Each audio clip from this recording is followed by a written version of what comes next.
Le journal à la présentation, James Katamboa.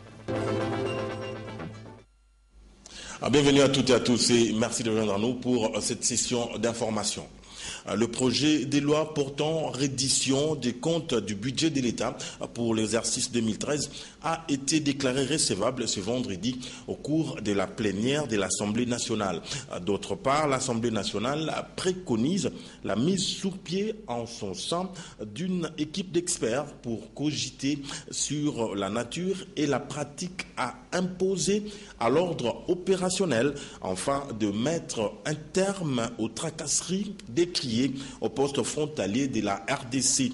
C'est la principale recommandation formulée après la réplique du ministre de l'Intérieur à la suite de la question orale avec débat. Reporter Elaine Bofando-Mbungu et Blaise Lunda. Dans sa réplique, le ministre de l'Intérieur, Richard Mouyej, a une fois de plus indiqué que l'ordre opérationnel vise à mettre fin à l'anarchie, au désordre et aux tracasseries dues à la multiplicité des services aux frontières aériennes, fluviales et terrestres. Cependant, a-t-il dit, c'est l'évaluation du niveau d'exécution de l'ordre opérationnel qui pose problème. Il a rappelé ensuite que la non-application ou la mauvaise interprétation de l'ordre opérationnel sera suivie de sanctions sévères à l'endroit des récalcitrants et des contrevenants. Le gouvernement ne doute pas que les tracasseries persistent, mais il y a une différence. Il y a 15 ans, il y a 10 ans, il y a 5 ans, il y a 2 ans, il y a eu beaucoup de progrès. J'ai insisté sur l'apport du Parlement à travers un contrôle parlementaire organisé pour contribuer à assainir ce que nous déplorons tous. Mais qu'en pense l'auteur de la question orale avec débat? Que le Congo doit être un État de droit. Et pour que le Congo soit un État de droit, il faut que l'ordre opérationnel soit retiré de la circulation parce qu'il ne peut pas être abrogé par un document du ministre de l'Intérieur. Parce que le décret présidentiel ne peut pas être abrogé par un document du ministre de l'Intérieur. Le décret doit être mis en circulation, il doit être d'abord exécuté, quitte à évaluer sa mise en œuvre par la suite et proposer des corrections. D'autre part, le ministre délégué aux Finances, Patrice Kitebi, a fait sa réplique sur ce que les députés ont qualifié de déséquilibres dans la gestion du budget 2013. Il s'agit notamment de l'incapacité du gouvernement à mobiliser les recettes et l'écart observé entre les prévisions et les réalisations budgétaires. À en croire les élus, le membre du gouvernement n'a pas du tout convaincu, ce qui a été à la base de la suspension momentanée de la plénière. Dans la salle, on pouvait apercevoir des conciliabules par-ci et par-là entre groupes parlementaires, question d'amener les uns et les autres à déclarer recevable le projet de loi du gouvernement. Ceci dit, le projet de loi portant reddition des comptes du budget de l'État pour l'exercice 2013 a été envoyé à la commission ECOFIN après sa recevabilité par la plénière. La mission des Nations Unies au Congo, MONUSCO, vient de confirmer la présence d'un détachement de l'armée burundaise dans l'est de la RD Congo, basé à Kiliba, dans le sud Kivu. Radio France Internationale en a fait écho ce matin. Je veux plutôt ce commentaire. La présence de l'armée burundaise à Kiliba, dans le sud Kivu, est aujourd'hui confirmée. Et selon la MONUSCO, ces troupes burundaises menaient des opérations conjointes avec l'armée congolaise contre des rebelles burundais se revendiquant de Forces nationales de libération et FNL. Si aucune opération n'a eu lieu depuis un an, toujours selon la mission onusienne, c'est parce que les préparatifs sont en cours pour permettre à ces rebelles burundais de désarmer volontairement ou, si nécessaire, par la force. La mission onusienne en RDC a finalement confirmé cette information après plusieurs dénonciations faites par la société civile locale, mais régulièrement démenties par les sources officielles. Les interventions répétitives des armées des voisins de l'Est dans notre pays au motif de traquer leur rébellion armée ne sont pas de nature à rassurer les Congolais.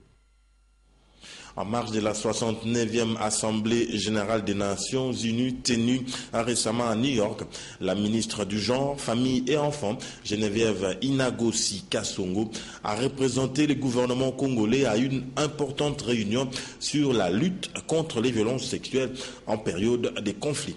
Africa Mujinga. Une année après la déclaration de Londres sur l'engagement de la communauté internationale à mettre fin aux violences sexuelles pendant les conflits, une réunion d'évaluation a eu lieu à New York en marge de la 69e Assemblée générale des Nations unies. Au nom du gouvernement de la République démocratique du Congo, la ministre du Genre, de la Famille et de l'Enfant a évoqué les avancées réalisées par la RDC. Et nous savons également que les différentes guerres que notre pays a connues sont dues notamment à l'exploitation illicite des minerais. Et plusieurs rapports d'experts des Nations Unies ont été rendus ici pour dénoncer et même citer nommément les cas des multinationales qui entretiennent des groupes armés dans notre pays. Nous voudrions également que la communauté internationale nous aide à punir tous ceux qui instrumentalisent les groupes armés pour semer la terreur, mais également pour encourager les cas de violence et de viols sur les femmes. Parce que, comme nous disons, les cas de violences sexuelles liées au conflit vont se terminer par la fin des conflits. Mais évidemment, je reconnais qu'avant ça et après ça, il y a d'autres formes de violence et de viols, comme il en existe dans tous les pays, même ici aux États-Unis. Et ça, c'est peut-être à travers la loi, à travers d'autres mécanismes et d'autres stratégies. Nous voudrions vraiment que vous puissiez continuer à nous accompagner pour qu'il y ait la stabilité, pour qu'il y ait la paix, pour mettre fin aux causes structurelles des violences sexuelles. Cette réunion a été coprésidée par le ministre britannique et la représentante spéciale du secrétaire général des Nations Unies sur les violences sexuelles, occasion pour la ministre de porter la voix de la RDC. Et puis cette nouvelle en provenance du ministère de l'EPSP où la vice-ministre annonce la tenue ce dimanche 5 octobre des assemblées générales électives des comités des parents d'élèves dans toutes les écoles et cela conformément au calendrier scolaire 2014-2015. Maggie Roy-Kabouba demande ainsi aux parents d'élèves de se pencher sur les questions relatives aux frais scolaires, aux fournitures et aux uniformes conformément aux arrêtés ministériels et des gouverneurs. L'USAID Eastern Congo et Lima World Wharf ont organisé une conférence à l'intention des Chevaliers de la Plume en la salle de réunion de Lima Ngalema, c'est 2 octobre 2014. Il a été question de sensibiliser les journalistes sur la journée mondiale de la contraception. Par là, il faut bien comprendre les problèmes et les objectifs du millénaire pour le développement. Willy Kacha, reportage. La satisfaction des besoins insatisfaits de contraception et la création d'une demande informée des services de planification familiale constituent des stratégies critiques pour permettre aux jeunes femmes sexuellement actives, mariées ou non, de s'épanouir pleinement si elles peuvent éviter les grossesses non planifiées et choisir les moments et l'espacement de leur grossesse. Celles-ci pourront ainsi que leur société jouir davantage d'une maternité différée et d'une fécondité moindre. D'où l'importance de sensibiliser les Chevaliers de la Plume sur la contraception pour appuyer l'action gouvernementale dans la lutte pour la réduction de la mortalité infantile et de la mère en République démocratique du Congo. Selon les statistiques de Lima et l'USAID, 46 millions de grossesses se terminent chaque année par un avortement, soit 20 à 25% de toutes grossesses au niveau mondial. Presque 22 millions d'avortements sont pratiqués chaque année dans des conditions précaires, dont plus de 95% dans le pays en développement. Dans le monde par ailleurs, chaque année, 5 millions de jeunes filles entre 15 et 19 ans avortent. 36% des adolescents n'utilisent pas des méthodes contraceptives lors de leur rapport sexuel. Les orateurs du jour ont, au cours de cette conférence organisée ce jeudi 2 octobre, dans la salle de réunion du bureau de Lima, insisté sur les risques que courent les jeunes garçons et filles en ayant les rapports sexuels non protégés et particulièrement sur les IST et le VIH-Sida. La sexualité responsable et la nécessité de la planification familiale pour les couples s'avèrent indispensables, ont-ils souligné. Les docteurs Marie-Louise Mbo, Rachel Yodi et Jean-Paul Ndakakanou comptent sur l'apport de la presse dans la démarche qu'ils poursuivent ensemble avec le gouvernement de la République pour sauver des vies humaines face à cette question de la contraception et de la planification familiale. Au procès opposant les journalistes Kaindo Christian du journal Rafiki à l'honorable Mbedou Christian au tribunal des grandes instances de Butembo, l'affaire a été prise en délibéré le jeudi 2 octobre. Notre correspondant Merveille Kakoulé nous donne les détails à ce sujet. Il a été joint au téléphone par Patrick Borel-Mouketi. Le tribunal clôt les débats et prend la cause à délibérer. C'est à ces mots que Madame la juge présidente a clos l'audience de ce jeudi 2 octobre 2014 au tribunal de grande instance de Butembo. Une audience dans le procès en appel du journaliste Kahindo Muke Christian contre le député Mbindule Mitono Crispin. Toutes les parties sont sereines et espèrent que le verdict sera en leur faveur. Tel Maître Sekera Kivoasuwamo qui défend les intérêts de l'éditeur-directeur du journal Rafiki. Il fallait que la partie Mbindule puisse jouir de son droit de réponse. Parce que si on permet en fait à tout le monde de poursuivre les journalistes, cela va vider même le sens du droit à la liberté de la presse et même le droit à l'information. Alors pour cela, de l'esprit de cette loi sur la liberté de la presse, il est vraiment indiqué qu'on puisse d'abord faire son droit de réponse avant de saisir le cours des tribunaux, puisque la mauvaise foi des journalistes ne peut être établie que si il a refusé le droit de réponse. Mais dans les cas d'espèce, ils n'ont pas voulu jouir de ce droit. Pour sa part, Maître Jimmy Perouzi, avocat du député national élu de la ville de Butembo, affiche une même attitude. Il n'y a pas de personnes immunisées contre les poursuites judiciaires. Que ce soit un journaliste, que ce soit un député, que ce soit qui que ce soit, nous faisons et nous ferons régulièrement face à la justice. Et la loi a prévu des limites. Et ces limites-là, nous sommes appelés à les respecter scrupuleusement. Et je l'ai dit la fois passée et je le redis, le présent procès a pour but de montrer quelle est la vraie limite dans les fonctions journalistiques. Notons que le journaliste Kahindo Muke Christian avait été condamné par le tribunal de paix de Butembo à 2 mois d'emprisonnement et au paiement de $1000 de dommages et intérêts dans un procès à diffamation pour avoir publié dans le 3e numéro du journal Rafiki l'article intitulé « Le GCLG du député Mbindule escroque $50,000 américains du Belge Yves Verret ». Merveille Kakule Saliboko, Butembo, Anden A. Plus de 10 ans en RDC à la tête de Sesco Esperel, Madame Fortunata Chiparone Tina est satisfaite de sa contribution au développement de la nation congolaise dans les secteurs stratégiques de grand intérêt économique et infrastructure. Africa Mujinga et Pepito Matondo pour le reportage. Cela fait plus de 10 ans que Madame Fortunata Chiaparone est en République démocratique du Congo.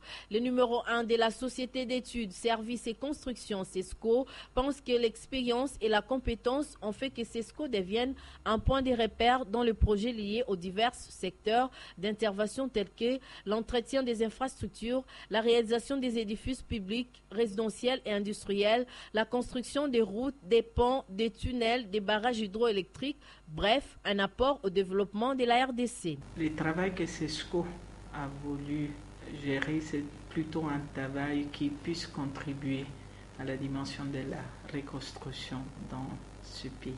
Et à travers la participation aux appels d'offres nationaux et internationaux, à travers le travail dans les différentes provinces, on a voulu marquer notre présence. Enseignante des professions, Madame Tina promet de soutenir l'Académie diplomatique congolaise. L'Italie et la RDC ont plusieurs caractéristiques en commun et qu'ils peuvent sûrement avoir la capacité, à travers une dimension d'abord linguistique et après des contacts directs avec la réalité, ils peuvent faire plusieurs pas. La CESCO est reconnue à l'échelle nationale et internationale grâce à son éclatante coopération. C'est une société qui offre son apport décisif dans le monde des constructions, en particulier dans les travaux des génies civils en général.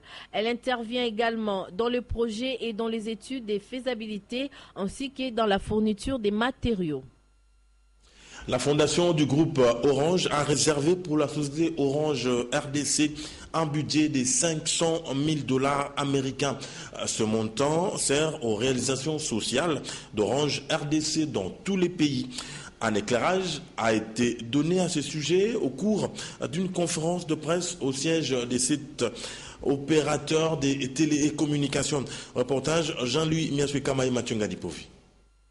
Éducation numérique, la santé, les femmes et la culture sont des domaines d'intervention de la fondation du groupe Orange depuis 1987 dans une trentaine de pays dans le monde, dont 17 d'Afrique.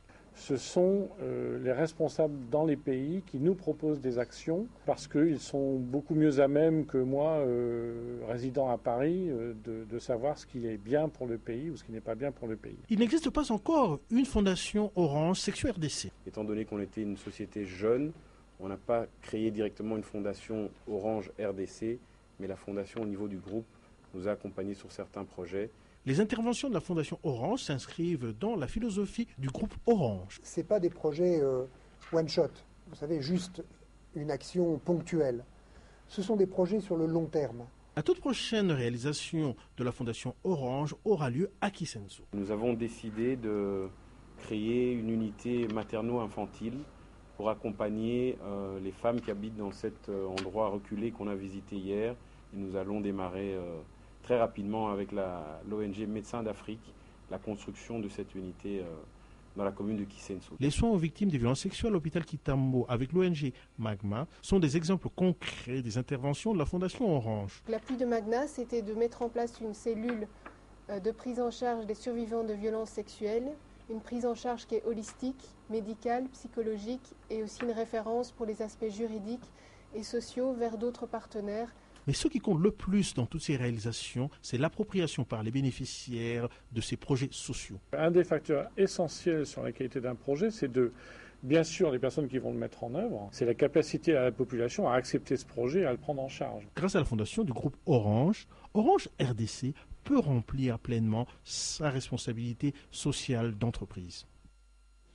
Carole Aguito Amela, administrateur délégué de la SONAS, tient à atteindre les sinistres zéro. Elle a instruit la paye de 150 dossiers sinistres à l'espace jeudi sinistre de Limité 7e rue, c'est 2 octobre 2014. Reportage à Willy Kacha. Plusieurs agences de la Société nationale d'assurance ont pris d'assaut l'espace jeudi sinistre de Limité 7e rue ce 2 octobre pour honorer leur engagement avec les victimes des cas des sinistres. Pour ce jeudi, la paye de 150 dossiers sinistres s'est effectuée à la grande satisfaction des bénéficiaires. On a payé sans problème. Donc c'est une question de respecter la procédure. Donc du début de la fin de la procédure, dès que vous respectez, au moment opportun, la SONAS va vous appeler pour vous payer. Je demande à tous les sinistrés ou à tous ceux qui sont victimes d'accidents, qui savent que les véhicules sont assurés, de déclarer au délai leur accident pour qu'un jour, qu'ils puissent être payés comme mon client. Que dire encore? La réalité de la paie de dossiers sinistres sur le terrain, le jeudi de chaque semaine, prouve à suffisant le travail des titans que le comité Carole Aguito Amela ne cesse d'abattre pour satisfaire sa clientèle. C'est dans le strict respect de la loi de 1966 portant création de la SONAS avec pour objet principal la paie de dossiers sinistres sur toute l'étendue de la République démocratique du Congo. Du 27 au 30 décembre prochain, Kinshasa, la capitale de la RDC, va vibrer au rythme de la première édition du Festival international d'opéra. L'annonce a été faite au cours d'une conférence de presse animée par le président de la plateforme Afrique Opéra, Clovis Makabou. Reportage signé José Moussangana.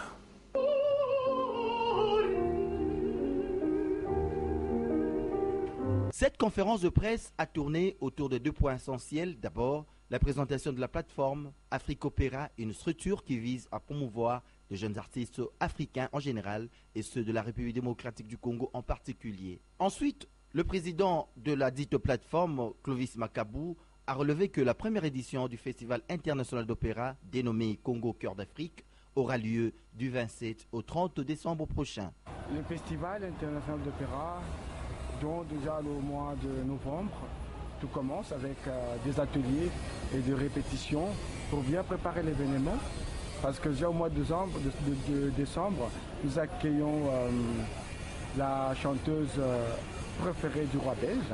C'est une Congolaise, Madame Pascaline Movanza, qui sera déjà là le 1er novembre pour commencer le 6 avec les ateliers pour cet événement.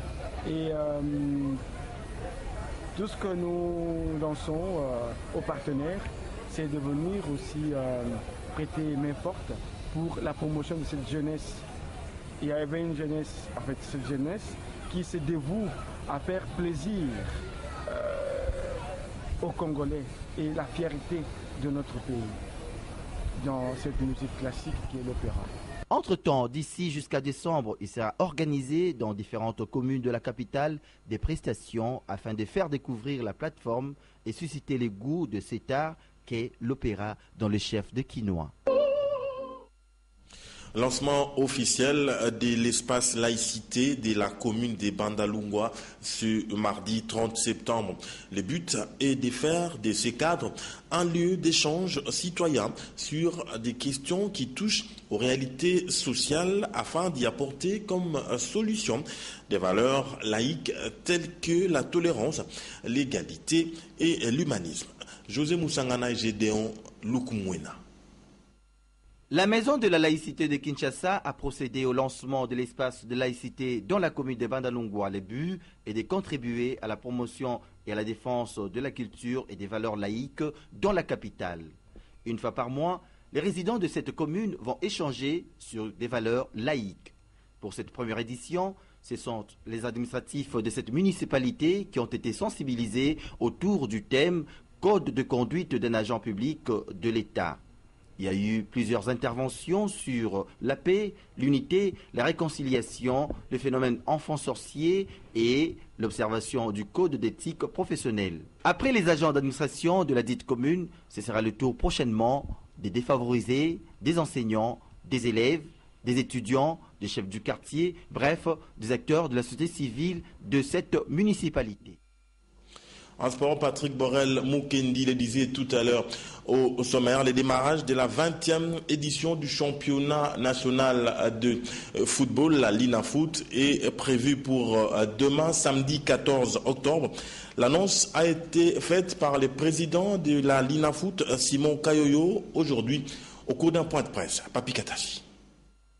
Pour cette 20e édition, le championnat d'élite congolais, la Ligue nationale de football, affiche complet, avec 20 clubs répartis dans 2 groupes de 10. Face à la presse, ce vendredi à son siège, le président de la Ligue nationale de football est revenu sur les dispositions réglementaires de cette saison. Nous passons de 16 à 20, alors on a dû regrouper les équipes en poule A et poule B. Cette fois-ci, il n'y a pas eu de tirage au sort, parce que le nombre d'équipes a augmenté.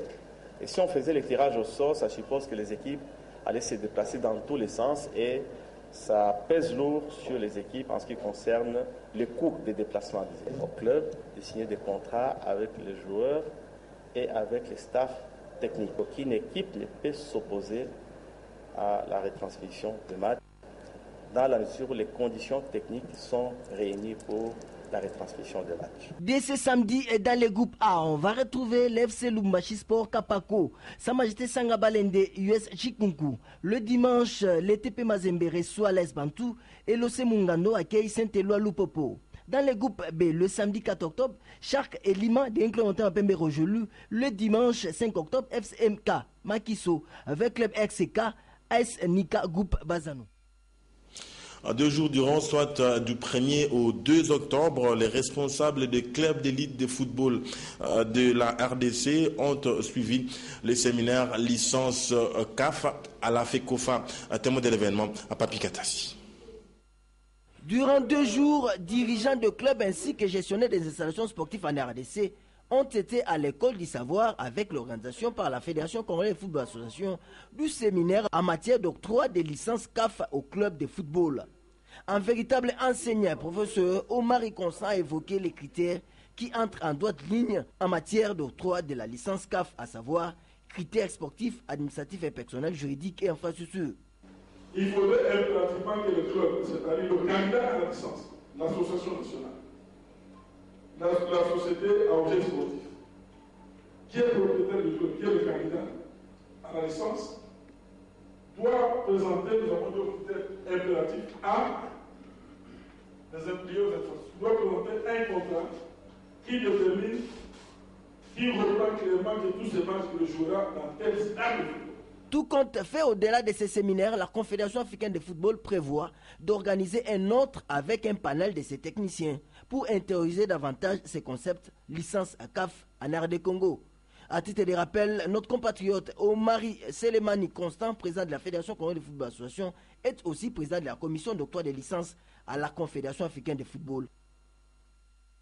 La Ligue de tennis de Kinshasa a un nouveau comité depuis le mois de septembre dernier.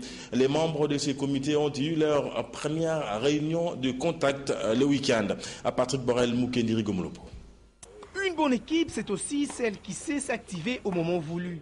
Et surtout quand la confiance des sociétaires vous est renouvelée. C'est ce que la grande machine de la Ligue de tennis de Kinshasa, que dirige le président Franck Mimilongo, a compris et a vite organisé la première réunion entre les différents membres du comité pour choisir l'angle de travail pour ces 4 ans. Une prise de contact avec les membres fraîchement élus par la Ligue, au niveau de la Ligue de Kinshasa.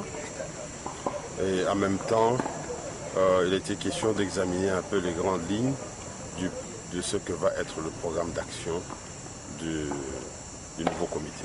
Un accent particulier plutôt sera mis sur le retour de la compétition et la formation.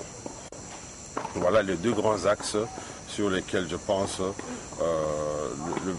le programme d'action de la Ligue va aussi. Pour ces mandats, la Ligue de tennis compte les conjuguer au présent avec 2 axes, pas le moindre, à savoir le retour des compétitions à Kinshasa et la formation de la jeunesse montante.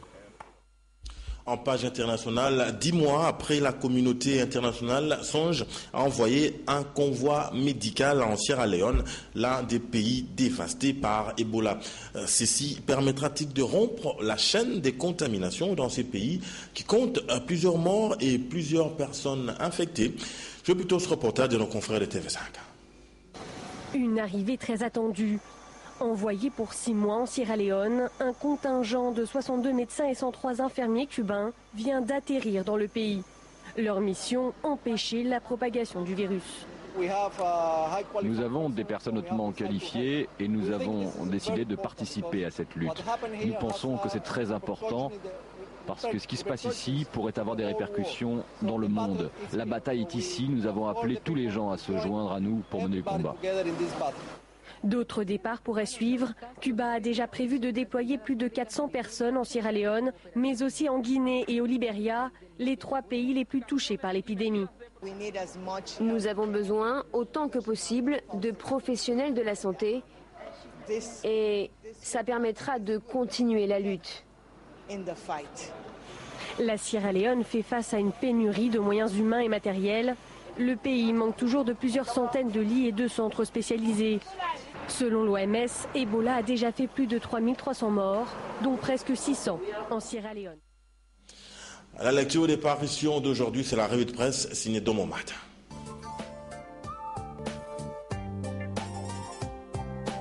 Bonsoir.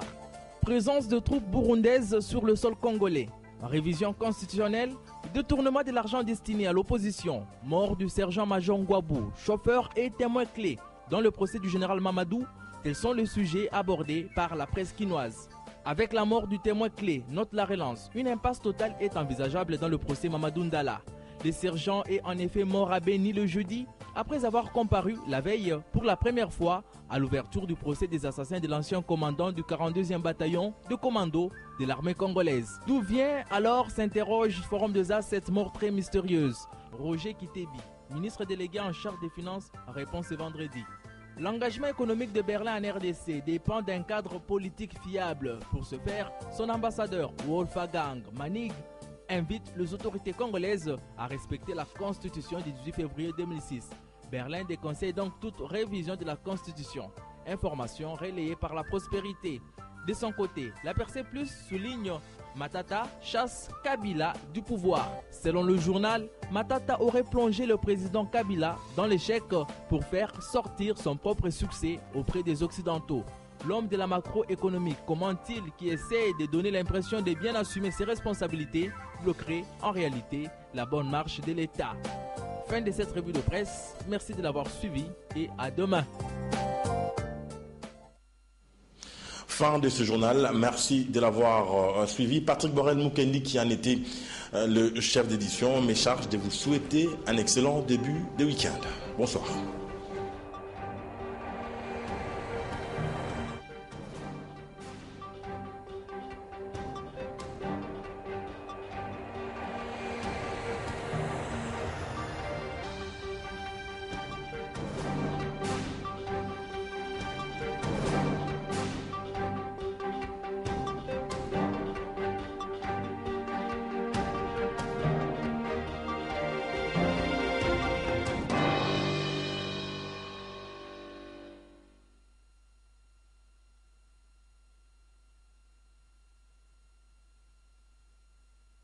Ce programme vous a été offert par Airtel Money.